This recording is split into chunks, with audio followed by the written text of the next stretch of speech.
Hi welcome back. और अब हम करेंगे नेक्स्ट क्वेश्चन अपना इस वीडियो में। और क्वेश्चन है 1.6, calculate the concentration of nitric acid in moles per litre in a sample which has a density 1.41 ग्राम पर ml and the mass percent of nitric acid in it being 69%।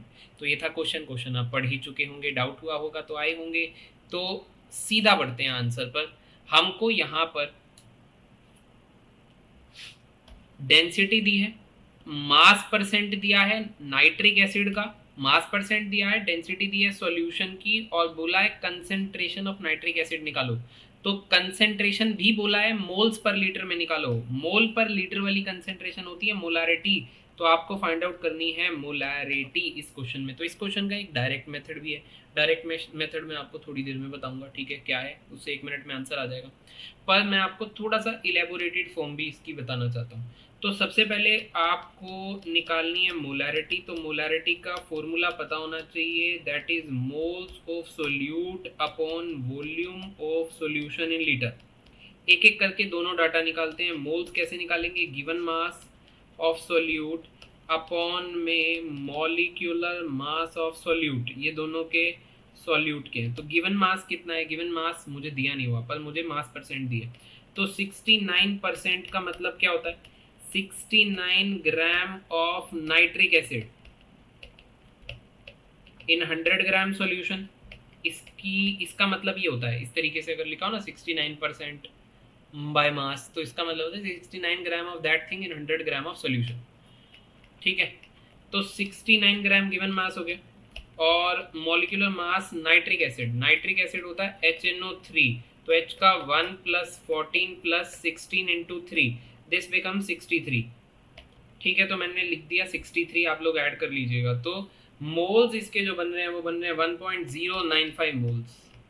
ठीक है, तो इस तरीके से डायरेक्ट मैंने मोल्स निकाल दिया, आप लोगों को कैलकुलेशन करनी पड़ेगी। ठीक है, मोल्स आ चुके हैं मेरे पास, 1.095 मैंने यहाँ पे रख दी। वॉल्यूम ऑफ सोल्यूशन नहीं है, अब मुझे डेंसिटी दी हुई है।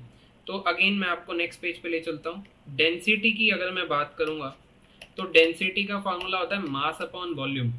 तो वॉल्यूम मेरे पास थी नहीं सॉल्यूशन की, और सॉल्यूशन का मास मेरे पास था। मास कहाँ से आया, मास यहाँ से आया सॉल्यूशन का, जो 69% बाय मास दिया था वहाँ से मेरे पास सॉल्यूशन का मास आया 100। और 100 मैं यहाँ पे भर देता हूँ। और डेंसिटी मेरी कितनी है, डेंसिटी मेरी है 1.41। तो मास था ग्राम्स में, डेंसिटी थी ग्राम पर ml में।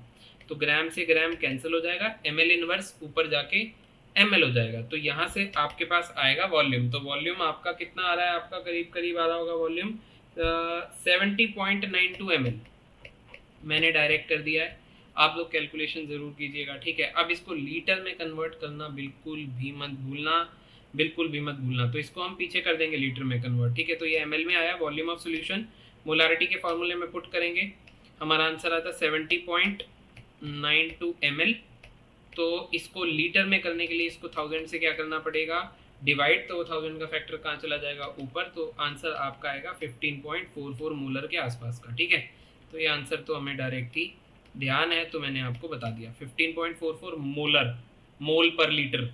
मोल पर लीटर क्यों, क्योंकि ऊपर आपका मोल था और नीचे वॉल्यूम इन लीटर थी, तो आंसर बनेगा मोल पर लीटर में। तो जिसको मैंने यहाँ पे इस तरीके से कैपिटल M करके लिख दिया। तो आप कैपिटल M डाल देना, या फिर आप मोल पर लीटर पूरा डालना। तो यूनिट आप दो तरीके से डाल सकते हो, कोई परेशानी की बात नहीं है।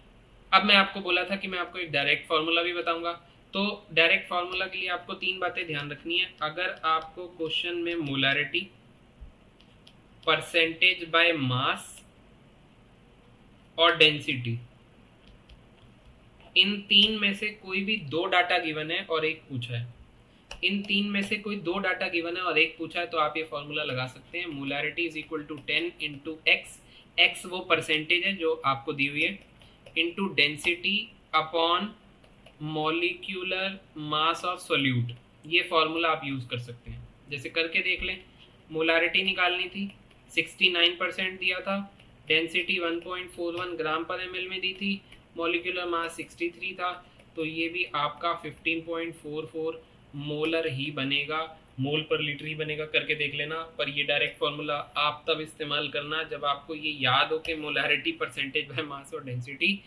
अगर इन तीनों में से कोई 2 चीज़ दी है और एक चीज़ पूछी है तो ही आप यूज़ करना। बाकी अगर केवल एनसीईआरटी कर रहे हो तो आप इस फॉर्मूले का यूज़ कर सकते हो।